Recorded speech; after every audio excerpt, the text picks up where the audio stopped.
It's 2021, so I imagine your health practice is taking advantage of doctor-patient email communication by now. If I'm right about that, you have a lot of details to consider. Using online messaging within healthcare comes with necessary policies to ensure data security. Some steps also improve how patients engage with your messages. One of the most important pieces that you should always include in your emails to patients is an email signature. This is like a digital business card that contains helpful information about you and your practice. But what's the point of using these detailed signatures instead of using your own name at the end of emails? Hi everyone, I'm Matt from eTactics, and today I'm going to share with you why you need to have an email signature as a doctor. Before we get started though, make sure you subscribe to our YouTube channel by clicking the button below. While you're down there, hit that alert bell icon next to it as well, so when we post new helpful content, you get notified.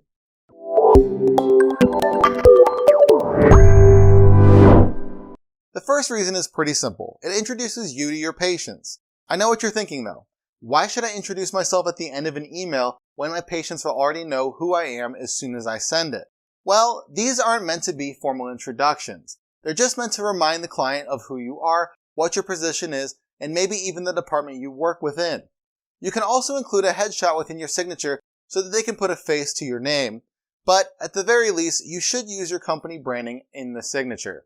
These subtle things help your patient remember and identify you and your practice, especially when they're reading through a wave of emails on every given day.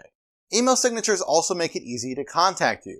They keep all necessary contact information in one spot that patients can access anytime they go to their inbox. It also ensures that they're using the most current phone number and email address. Anytime this data changes, you can add it to your signature that it's new. That way, recipients stay updated with the contact method that they're using. Now, it may seem redundant to include your email address at the end of your email signature. Patients already have that email address on them if they're sending you a message.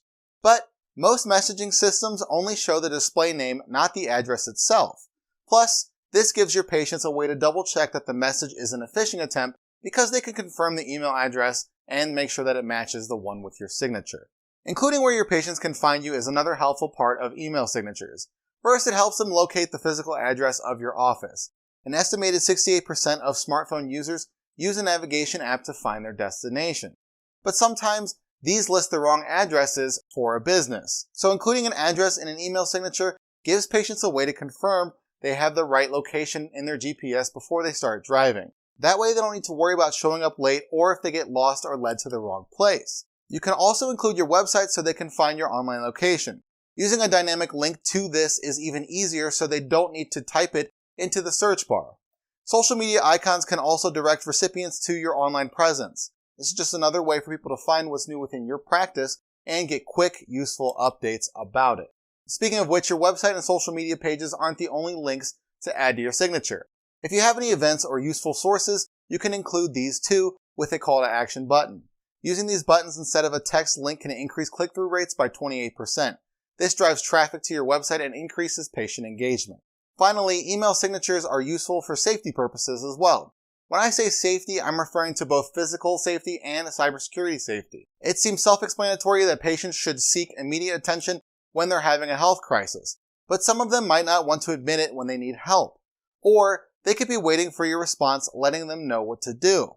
Always include emergency contact information in your email signature, whether it's 911 or after-hours numbers. This will encourage them to seek help when they need it. Email signatures also help protect patients from cybersecurity threats.